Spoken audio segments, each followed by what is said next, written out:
All right, welcome to another Pro Football Docs Sports Injury Central podcast at the Believe Network here. Very thrilled today. I love the off season because of special guests. Once we get into the season, we don't have time for special guests, too many injuries, etc. But love having Jeff Ratcliffe on. And Jeff really, in the fantasy world, needs no introduction, fade the noise, etc. One of the top guys, and he's been a favorite follow of mine for a long time, and I'm thrilled to have you on the show, Jeff. Well, I appreciate that. I think I need a lot of introduction personally, but yeah, that's very kind of you to say, man. Following you forever as well. You're the best in the business for a reason, and definitely a very useful resource for a lot of fantasy players out there. Well, thank you for that. But I would say that what I do and whatever success I may or may not have is really easier than any success that you've had, and you've had a lot of success. And what I mean by that is I have the complete unfair advantage. Yes, we have spawned an industry of injury people out there. And I look at that, Jeff, as good. If Tesla were the only electric car in the marketplace, that means the concept doesn't work. Everyone's got an electric car now. So I welcome other injury analysts. We had some that were in our room at Bet Bash checking it out. I wish they would have come say hello to me.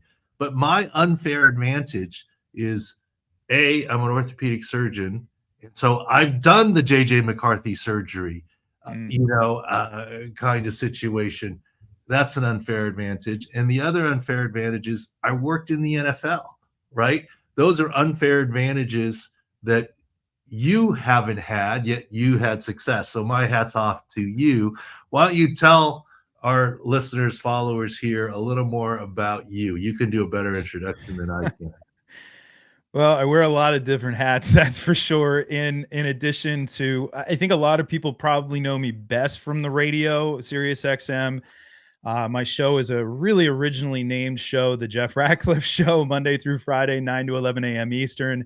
Also, for the last 8 years, this will be my 9th year on CBS Sports Network, that other pregame show on Sunday mornings from 8 to noon Eastern. It's a comprehensive football show. We don't just talk fantasy. We don't just talk football. We talk everything in between. We have former pros like Kyle Long and Brock Farine on the show. Adam Shine hosts the show, an NFL insider, and Jonathan Jones on the show. And I get to talk about fantasy and betting and occasionally college football. So that's all good there. And of course, as you mentioned, FTNFantasy.com. I was previously at PFF, and we had a global pandemic. Don't know if you heard about that. And during the global pandemic, I decided to leave and help start a sports company when the only two sports going on in the world were probably Korean baseball and Bundesliga soccer. So fortunately, things have worked out over there. But like you, I have a unique background, although completely unrelated to what I do. So unlike you in that regard, I have a PhD in cultural anthropology. It's actually behind me right here. This red border, that's it right there from Temple University. Thought I was going to be a professor. And in 2010, I started procrastinating as I was writing my dissertation, as one would do. And I wrote an email to a guy who, I just wanted to write about fantasy football. And he said, hey, if you can wait another month or so, I have an interesting opportunity. The opportunity turned out to be Pro Football Focus. The guy was Mike Clay, and it was serendipitous, but it wasn't, it wasn't just a meteoric rise. Like I've had people say, oh, I've followed you for a long time. And I'm like, well, that's cool. When did you start following? Oh, 2021, and this was 2010 when all this started. Never thought this would be a career. Every day, I'm so grateful to be able to do it. We get to talk about football 365, 366 in a leap year, and just share that passion with everybody else. So it's pretty awesome stuff. Well, that's great. And so I knew we would be like-minded as we chatted here. My pet, I don't know, peeve is not good. Look, I'm on Sirius as their official medical expert. I do some fantasy shows whenever they ask me, and on with Jim and Pat, and Rich Gannon and some of the other guys, etc. The morning show, etc. But I hate going on a fantasy show or a gambling show and treating injuries in isolation as a rundown. Tell me about Patrick Mahomes' ankle. Tell me about so-and-so's this. Tell me about this, that, the other, rundown. To me, that's incredibly boring, and nobody wants that content.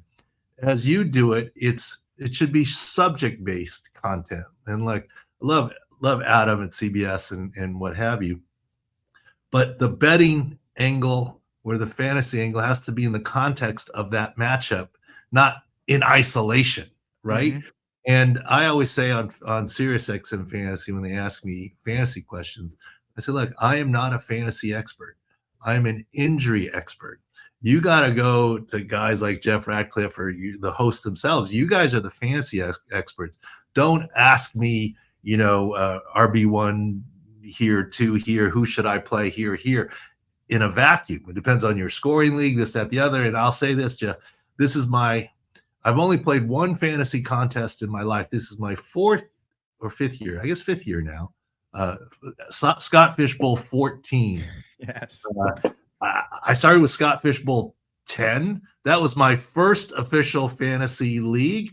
Now, I will admit I had a family league when my kids were like 3 or 4 because my older daughter wanted to do it and whatever. And we were flipping coins for their picks and who to play kind of thing. So for real, I feel like the only fantasy I've done is the Super Bowl, right? The only football games I've seen are the Super Bowls with Scott Fishbowl. So I am no fantasy expert, but what we hope to get people to do is pair up our injury information with your fantasy information, right? And that to me is closer to the holy grail of what reality might be, because you're typically talking about season long, this is what to expect in general, what to expect, but specifically in a given week, it may indeed be different based on injuries, but not injuries just to your running back, but injuries to your offensive line or the defensive front seven,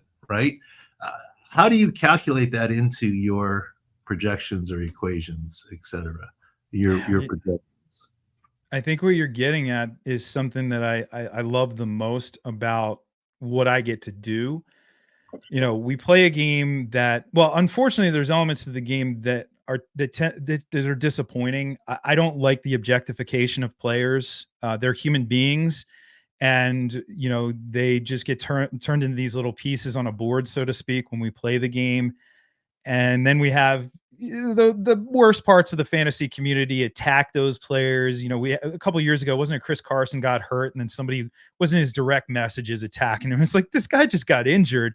Then on top of it too, it's the woe is me when this player just had a devastating injury, and like we forget about that aspect. We forget when you tear an ACL that it's not just surgery and then eventually you come back. No, these guys are working their rear ends off to come back. Like Nick Chubb coming back from that devastating of an injury, mentally, emotionally, I can't even imagine what that must have been like and what he's still going through as he's working his way to hopefully get back on the field this year.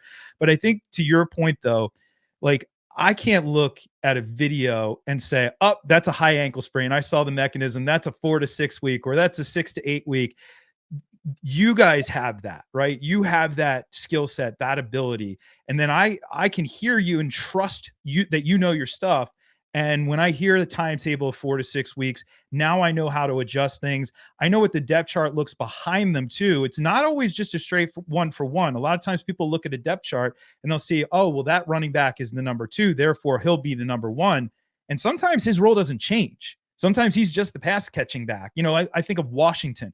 If Brian Robinson Jr. went down, I think Chris Rodriguez just slides into his role, and Austin Eckler's role really doesn't change that much in that instance there. So knowing those depth charts and then knowing the situations from other folks that do jobs I could never do. NFL insiders, I mentioned Jonathan Jones. Of course, everybody has Adam Schefter and Ian Rappaport. They're following them across all social media. We have to lean on those guys. We have to lean on the beat writers.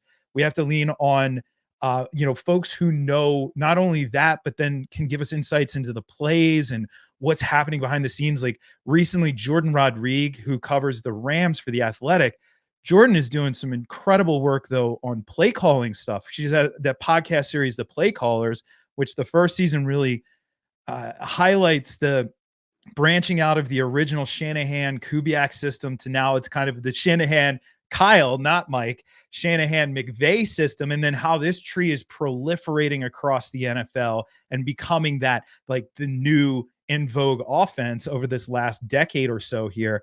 She's doing great stuff. Mina Kimes is doing great stuff. A lot of folks like that who are really breaking down X's and O's that really inform our game, and our game can't exist without all of that stuff. And it can't exist without the information that folks like you provide on the injury front. So my job in some ways is translator more than anything. I have to, process all this information and then translate it to a fantasy audience. Well, I definitely want to get to some specific translations and so forth. But before we get there, one of the things that we do besides look at video is, and that's, look, we try and use, and we got a team of people. Maybe you've seen the war room. There's 8 or 10 people here on a Sunday, and you got other doctors that help. I try and lead the charge. And, every medical person we have is a former pro sports team, whatever, whether a Chicago Bulls doctor or NFL doctor, et cetera. That's what distinguishes us. And what we look at is source material. We don't look at video as a lot of it. So during the season, we get a lot. But we listen to what coaches say and don't say, which is why I love having the Coach Speak Index guy on last week on the podcast, right? Because we've been kind of doing that for a long time. Look, I love Jim Harbaugh, know him well. I don't know his brother personally at all, but how many times have we seen John Harbaugh doing his job by saying, Lamar Jackson's looking better this week. We're hoping he practices on Wednesday. He did it 2 straight Decembers in a row, not this last one, but the 2 previous seasons. And he missed all of December. And every Friday he'd get ruled out. The coach speak side of it, what they say and don't say. Let's go to the coach speak side of Nick Chubb. By video, that's a knee dislocation. It wasn't just an MCL, as some of the reporters said. He, yes, had an MCL surgery that was open, but it's stage surgery because it was multi-ligament. And then he had his ACL and other stuff rebuilt. Yes, I love the fact that he's doing well, purportedly. I love the fact that the Browns are saying he's ahead of schedule and doing well. It's all in a relative sense. Doing well for a knee dislocation. Look, he squatted like 17,000 pounds or whatever it was in video, right? He's an incredibly strong guy, but that's not a dynamic motion. And you can even see on that video, he still favors his left knee. Look, if anyone wants to go back and look at it, I mean, that's as grotesque as it gets, the way his knee bent in a wrong direction of the normal hinge. Look, I think he would be heroic if he returns to play this season in any meaningful capacity. If he weren't Nick Chubb, he'd be out of the league, period. But because he's Nick Chubb, I mean, if he can get back to be 90% of Nick Chubb, that would be fantastic. But it's a big ask when you're talking knee dislocation like that.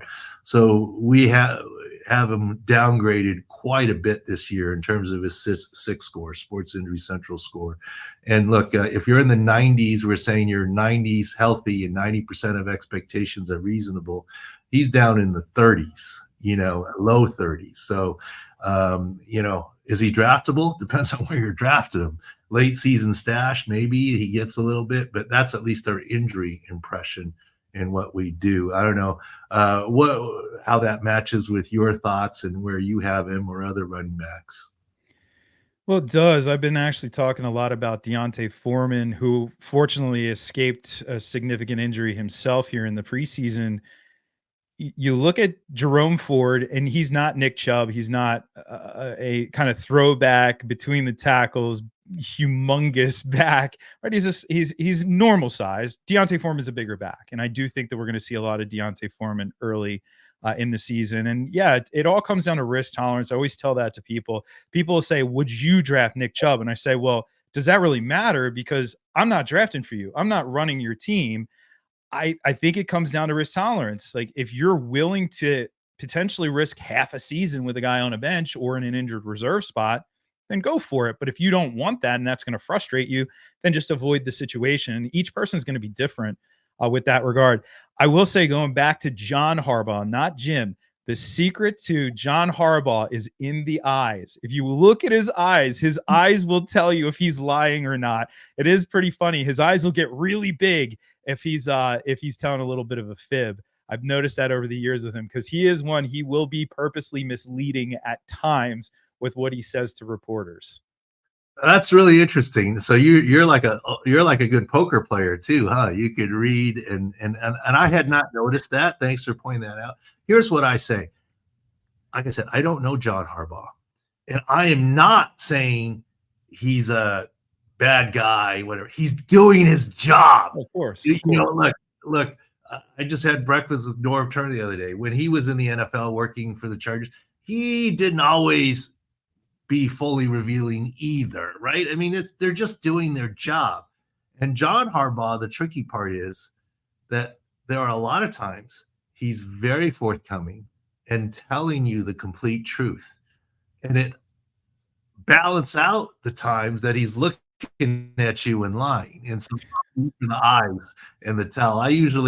I will admit, my staff sends me the stuff, and I often just listen to it in the car in terms of the source material. Maybe I should be looking as well, and I'll look for the eye clue. But none of this is to say coaches are, bad people or something. And look, agents have spin too. Everyone has spin as to what the situation is. That's why we look at source material, not only for the video of the injury, but my other pet thing is someone will say, oh, that's a high ankle, so it's 4 to 6 weeks. No, it's the degree of the high ankle and who suffered the high ankle and where. Like 2 years ago, we were super high on Patrick Mahomes, even though in game against Jacksonville, we put out on Twitter and Sports Injury Central that he had a high ankle sprain. He's just going to play differently. I mean, kind of deal. But he's not that kind of quarterback that needs the back foot 5-7 step drop, plant, and throw. But the way he threw was going to be different, and he didn't really throw downfield all those playoffs, but he still won a Super Bowl, right? So we're very qualitative in our analysis. Jeff, look, you're so good at this business. I kind of want you to run the show. Ask me questions of people that you have injury questions on or otherwise. I'm actually a really bad host. I just have conversations with people. I don't really prepare and research this, that, the other, and come up with journalistic questions. I like just having conversations. And quite honestly, I'm probably more comfortable if you drive the boat. I mean, if you want, I could talk about some of my top, I like talking about guys that I'm up on as down on. We talked about running backs. I'll start there and then let you go from there. We're very high on Breece Hall this year in terms of his second year off of ACL.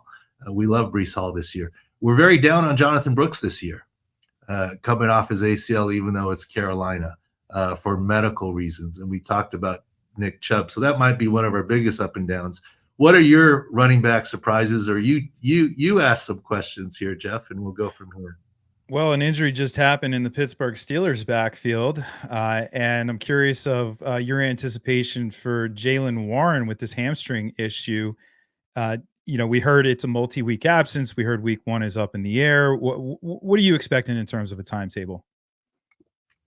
Well, look, I always try and tell you and tell fans what I know and what I don't know.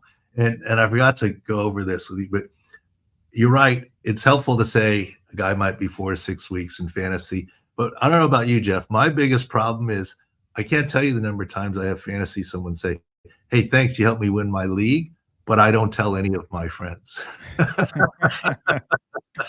You're the secret weapon. I don't want them to know and follow you too. So I've always laughed at that, kind of thing, because a lot of people do play against each other. But in terms of Jaylen Warren, it's always harder for me to judge a muscle injury.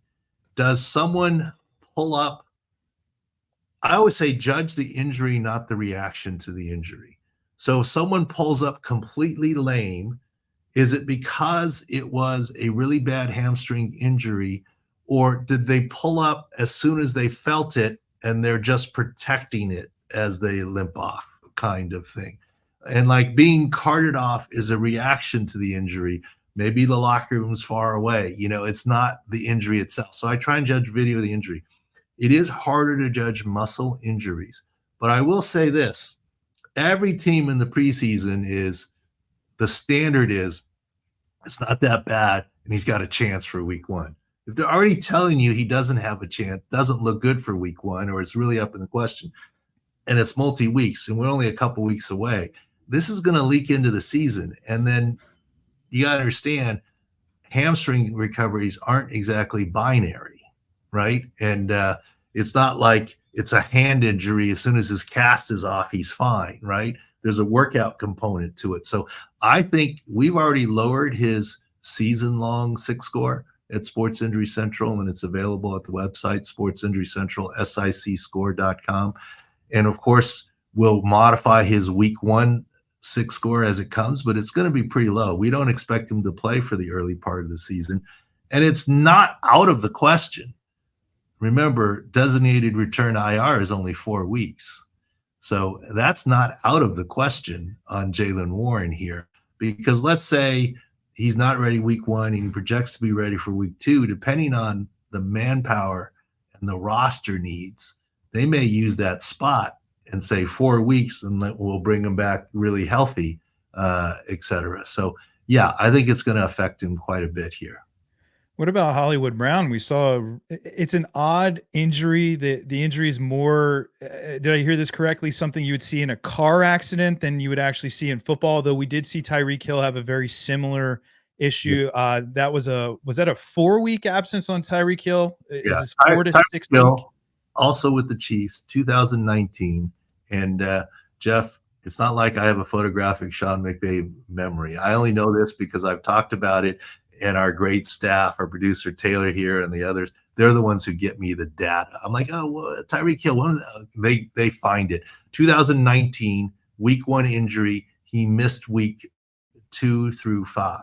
So you'd say, some people would say it's a 4-week injury. No, he missed 4 games, which makes it at least a 5-week injury, right? Really, if you really are counting it, or et cetera. And the SC joint dislocation, SC joint is here, sternoclavicular versus acromioclavicular. Yes, this is way more common than this. They both have it. The reason for the hospitalization is just to make sure the great vessels behind the sternum are not affected as they reduce it. You do have to reduce it. It doesn't need surgery. He will be fine. But let me tell you something. I think it's more likely that he goes on IR and misses 4 weeks than plays week 1. Tyreek Hill's recovery, I thought, was fast, on the quicker end. Shout out to Cheetah. He's a tough guy. He played through. I'm not saying Hollywood Brown is not a tough guy. Tyreek Hill, you look at size and you say they're kind of the same size. Not at all. Tyreek Hill is thick. They may weigh a little bit close to each other in numbers. Hollywood Brown is not thick like Tyreek Hill. And I thought Tyreek Hill returned on the very early end of the timeline. So it wouldn't shock me. It would shock me more that Hollywood Brown plays week 1 than his going on IR. So the truth is probably somewhere in between. But the good news is once he's back, he's fine. And the other good news about it is he can do all the non-contact football drills leading up to it because it's an upper body injury, right? So he should be, when he gets back, he should be close to full speed. A player I've gotten a lot of questions about because the injury happened at the end of last year is TJ Hockenson. He's going in the late rounds of fantasy drafts, so perceived value, but when does he exactly get back on the field? And as you said earlier, these things aren't necessarily binary, but do you have any anticipation? How does he score out for you guys this season? Well, Taylor can chime in. I don't recall his SIC score off the top of my head, but it's relatively low. And late season ACL and MCL with some delayed surgery with a fairly dynamic player. I don't have to worry about him in my 1 fantasy draft because I knew someone was going to take him before I took him, right? I mean, it wasn't ever going to fall into my purview there. But we don't have great expectations for TJ Hockenson this year, et cetera. He's got a score of 61, Jeff. And we had Evan Silva on a couple weeks ago, and he said he's not even draftable right now. So I don't know if you agree on the thoughts on that. I know he's going late round, but. Yeah, I do agree. It's a lot to take at a position. You only start one player, and you're either eating up a bench spot, or if you have an IR spot, you're eating up an IR spot. And a lot of people are like, oh, well, I don't care. Well, what happens in week 2 if one of your key players is concussed and you want to use that kind of, movable chess piece area of your bench? You can't do that because you're eating it up with a tight end who has an undetermined return. And he also no longer has Kirk Cousins, and he doesn't even have JJ McCarthy at this point. He just has Sam Darnold. So I would agree with my former colleague. I worked with Evan back in the day at Roto World. So I agree with his take. Yeah. And if anything, we like to be optimistic, and based on TJ Hawkinson's talent, I think he can catch some balls, but he's not going to be anywhere close to himself until late season at best. And if you have the ability to stash him that way or something, then more power to you. But I think you have to look in other directions for him for a multitude of reasons. Let me do one more, and it's a big one because it's the guy who a lot of people have number 1 overall. Christian McCaffrey, calf issue. Now, the team didn't seem overly concerned, put him in bubble wrap right till the start of the season. But the only pause that some people have is heading into last season. Joe Burrow had a calf issue, and it obviously hampered him early in the season. He finally looked himself, and then obviously had the season-ending injury, which was unrelated to the calf. But is there any concern here with Christian McCaffrey? Like, what's your read on this injury? Well, I think he's going to be completely fine because Christian McCaffrey was my first pick in the Scott Fish Bowl. But of course, we drafted, well ahead of the injury announcement, right? I mean, like you preach in your articles and things, you got to let the draft board come to you. Don't look at positions. I had no idea. First of all, I don't know enough about fantasy. I had no idea what I was doing. It's just what my draft slot was, and I was like, okay, here you go. This is who's available. Look, in some ways. Let me give you the good news and the bad news on Christian McCaffrey. The bad news, you never want to see that injury. The bad news is, indeed, calf injuries can linger. Absolutely. The good news is he had a calf injury last year, and it only affected him for about 2 weeks. And if it's a mild injury, a lot of times people do put him in bubble wrap, because the 49ers and their medical staff aren't dumb. John Lynch isn't dumb. They know these things linger, and that's why they bubble wrap them. And he doesn't need the practice time. So let's hope that's the case. And maybe I'm being hopeful here, but unpredictable, right? In terms of where he's at. The good news is if it were severe, he would have been in a boot and on crutches, and we never saw that. Okay. And it was early season. So some cautious optimism on CMC, but we'll have to continue to monitor the situation. That is good to hear. I know I'll pass that along tomorrow for sure on the radio show, because people, they're up and they're concerned, and, it's a viable concern, and again, it comes down to risk tolerance, but the risk in this situation is nowhere near the risk in some of these other situations. As far as my read has been, I've still been taking him first overall.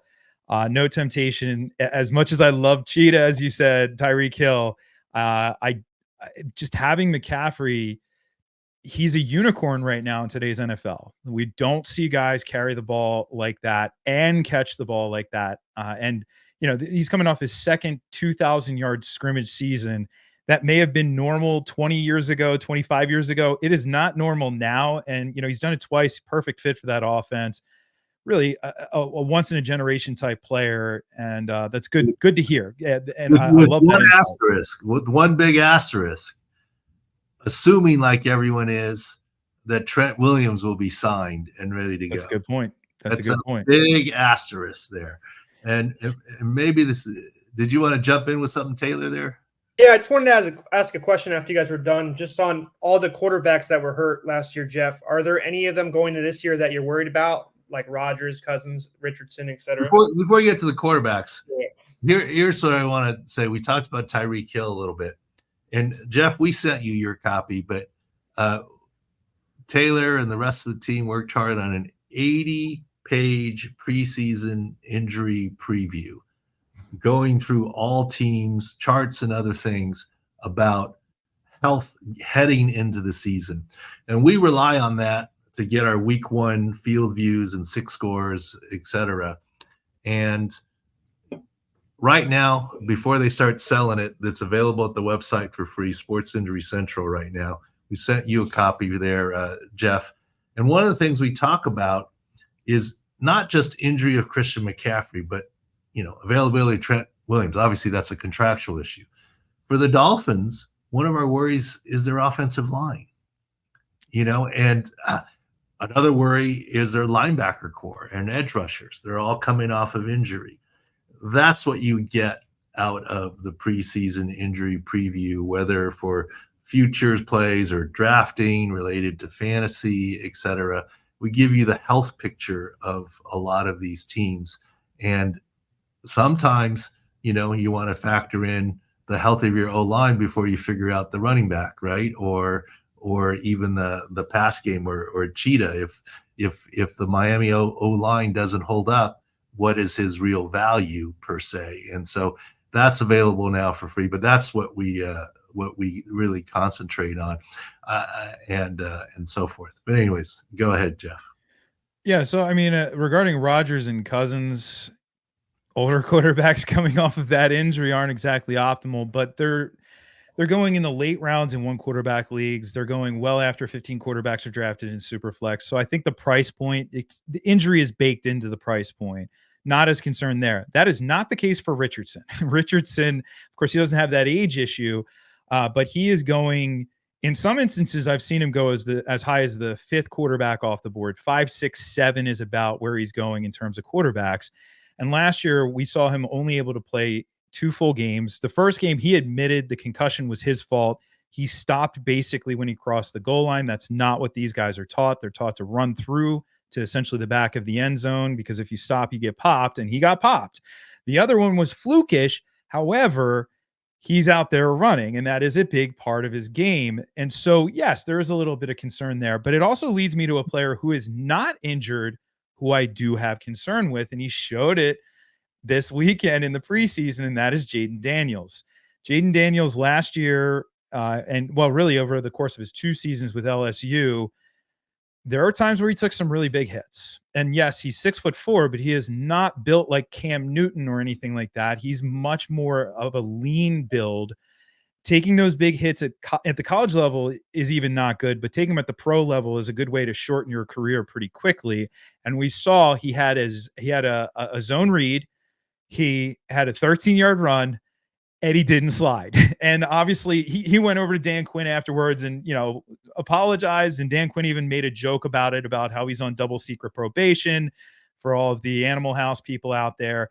But the reality is they have to slide, and, you have to avoid the hits. That's where Lamar Jackson is so good. Lamar doesn't necessarily always slide, but he's just so good at, kind of bracing himself for the hit, and he avoids the big ones. You can only take so many of those. And unfortunately, we can go back in the history of Washington and see that very same thing happen with RG3.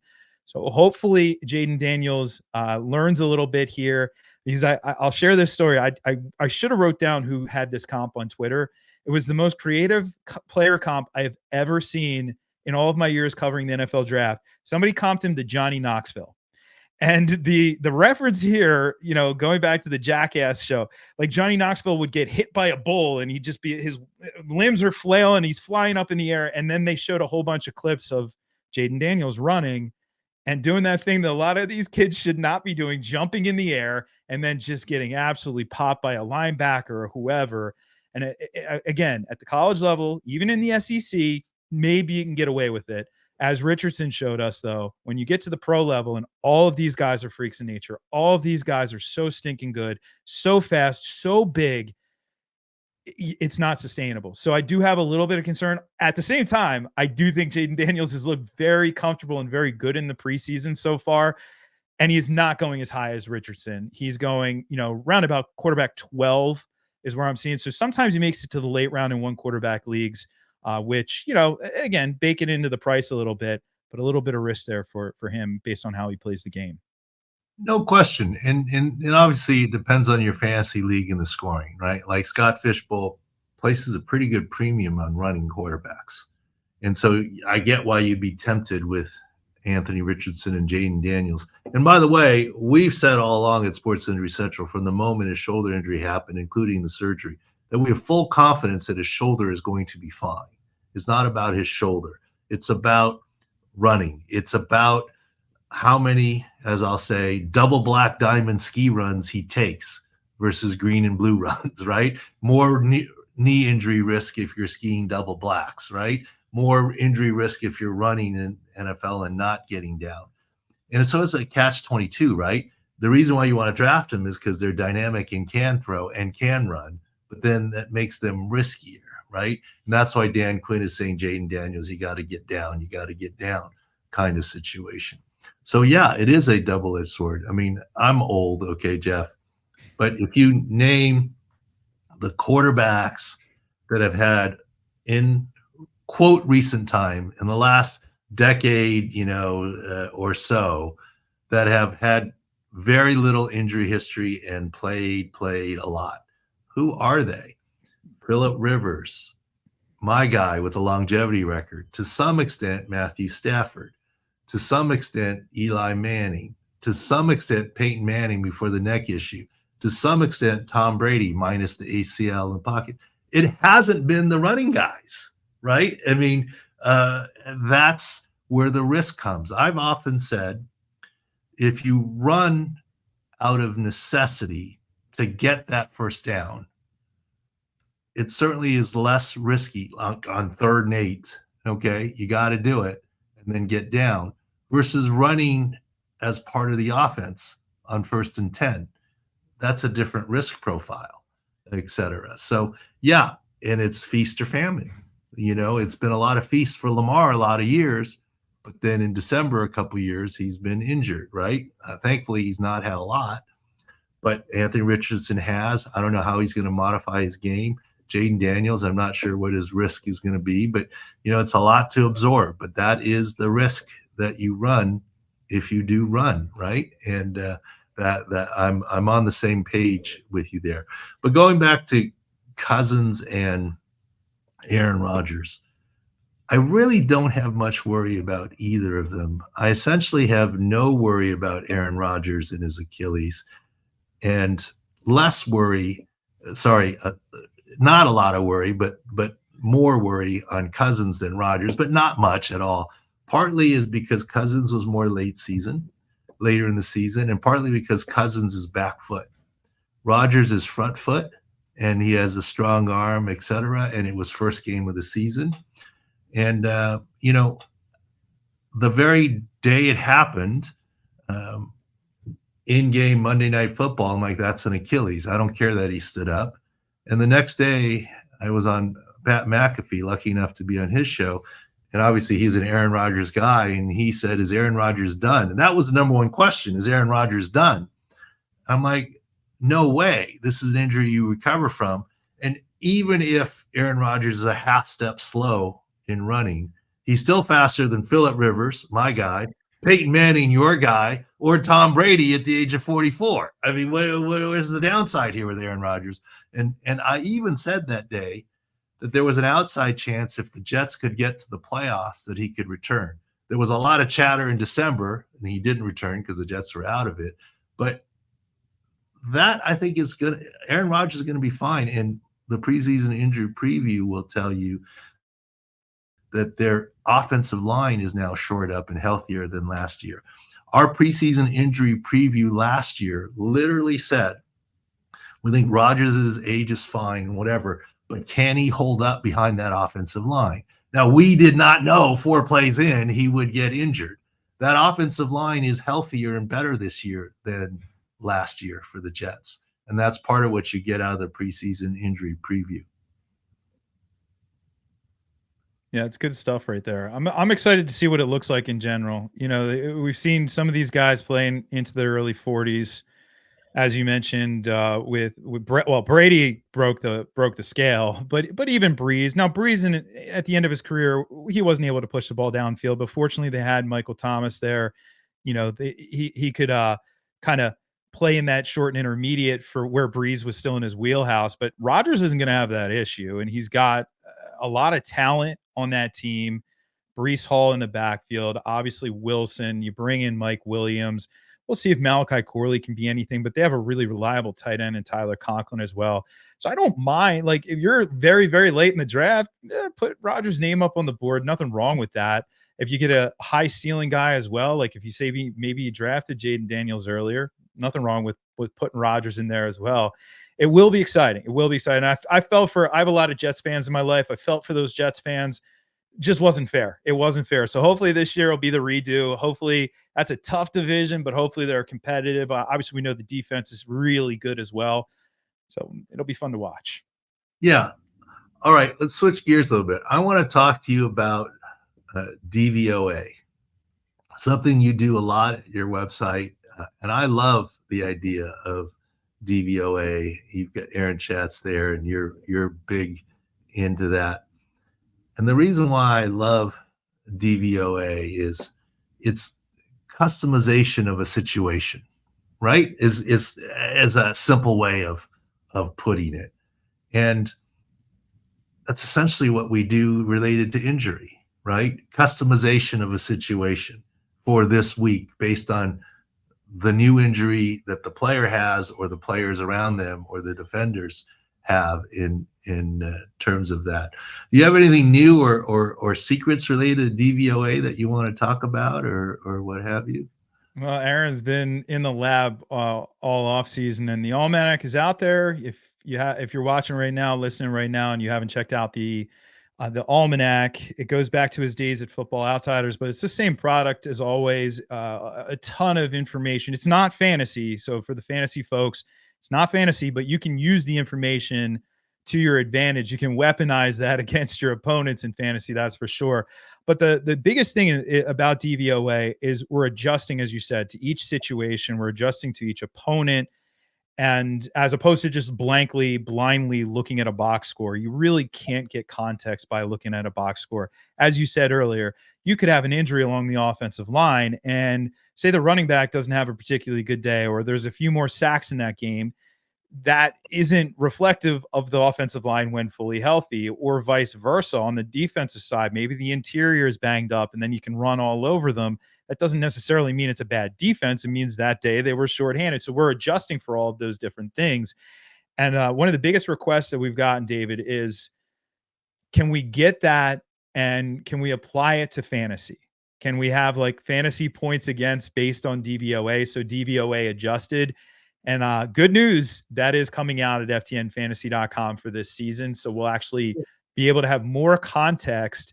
You know, we often talk about strength of schedule. And I've said this many times before, like if you're looking at strength of schedule and you expect to have strength of schedule for December in August, like a lot of things are going to change by then, whether it's players getting hurt, whether it's players performing better or worse than we expected, offenses performing better or worse. Look at Houston last year. Nobody expected them to be that good. They exceeded expectations. There were other teams that did not hit expectations. That happens all the time. So I often talk about strength of matchup, not strength of schedule. So each week, what does the matchup look like? Well, we're going to be able to tell you that now, thanks to all that hard work by Aaron. And we have a bunch of smart people behind the scenes who are doing all the math for that. And it's going to be a really useful tool. I love it. I love it. But what would you think if on top of the DVOA strength of matchup, you had, in some weeks, it wouldn't make any difference because players are healthy. But there are some outliers where, let's say, an offensive line group is banged up in a certain week, or, you know, the nose guard and the run-stopping linebacker are banged up in a certain week that they're playing against. To even throw in an injury adjustment to the DVOA adjustment and or adjustments for that week in week 2 or week 3 only because of what's coming in. I think that gets you closer to a a holy grail, and it's still football. The ball's not round. You can never be completely predictive, but take that variable out of it. What do you think about that? Well, I like it for the run game. Now, we've been doing that historically for receivers. It's something that we did way back. Mike Clay and I did this way back at PFF, the wide receiver cornerback matchups, and he continues to do so for ESPN. I continue to do so now for FTN. And yeah, that, like, if there's a starting corner out, if Sauce is out, then all of a sudden that matchup looks a little bit better for the wide receiver on the other side. Not that Sauce would be, although we may see more shadow coverage out of him, but historically not doing that. Regardless, his side, though, who's the receiver who tends to play more on that side? We use that information, and now all of a sudden it's a little bit of an upgrade potentially there. If the backup situation isn't optimal. And, corner is a tricky position, as we know all too well. Having depth at corner is almost like a unicorn up unto itself, like high quality depth. But so applying that to the run game, absolutely, that would be fantastic. The challenge with any of this stuff always is quantifying it, and that's easier said than done. We tried to do that a little bit when I was with PFF with PFF grades. But even there, it's tricky because there's some subjectivity to grading. But, I guess to the person who can crack all of these things and put it all together, that person will win. There's no such thing as a fantasy football Nobel Prize, but that's pretty much what you would win there if you could put that all together, because that's kind of the holy grail. No, and I agree with you. And obviously you're on top of it, and Mike Clay is awesome, and you've already played with it. But I might suggest that as much as it's about Sauce Gardner and does he trail a guy or not, and the rotations, it also might be about the health of the edge rushers of the Jets that weekend. It might be about the health of the right tackle and left tackle of the opponent that weekend, in addition to just the cornerback position and what the matchup is in terms of health. And we actually have some formulas we've been playing with already, Jeff, and maybe offline we'll go over them with you. And it's almost like in this given week, this running back or this wide receiver should have a multiplier, whatever your projections are based on health now, because of a favorable matchup of 1.23 this week, as opposed to an unfavorable matchup based on their offensive line or the health of the defense of 0.85 against your projections this week, to customize related to hidden injuries. Most times the injuries I'm talking about, not just to the fantasy player themselves, but to the opponent and the offensive lines, etc. And we have all that data. We're working on the exact right formula to make sure that it passes mustard, but we can chat offline about that. I think that might be fun. Yeah, I like it. We always talk about it being the ultimate team game, and that does get lost in the conversation when we talk fantasy, because we tend to talk about the players almost. I don't think anybody is suggesting that they're completely isolated, but we almost frame them that way, and including the edge rusher to impact the receiver. I mean, that's some cool stuff right there. It makes perfect sense in that chess match on the field. So yeah, you have my interest for sure. Well, look, I have to apologize. When I DM'd you, I said, 15, 20 minutes. That was a regular guest slot. But this is like you're going too good and too easy. And we're making the audible. Usually we have a guest for a segment and then the rest of the podcast. We're going the whole podcast with you. So it pretty much is. So I apologize. You probably blew off other appointments to stay on. So I really appreciate you. What other questions do you have, or what else do you want to cover, or what else do you want to push, or what else you want to bring out as something special that you're seeing this year? Open floor for you, Jeff. Well, I will take the opportunity to push people to ftnfantasy.com, and you can use the promo code RATPACK, which is what my listeners decided they wanted to call themselves, for 10% off. We have, anything you would need for fantasy drafts, but it's a comprehensive product for 365. We have our own proprietary data at the company as well. So we have a team of charters who chart all the games. So all of that, plus, all the base statistics that you would find anywhere. We have a very, very searchable tool now, though, for research purposes. A lot of people love to do that research. It's called Stats Hub. You can put all kinds of situational stuff into it, and it spits out a lot of statistical goodness. cheat sheets, rankings, projections, Discord, all that stuff that you're used to at ftnfantasy.com. There was one player, though. There's one player I did want to check in on.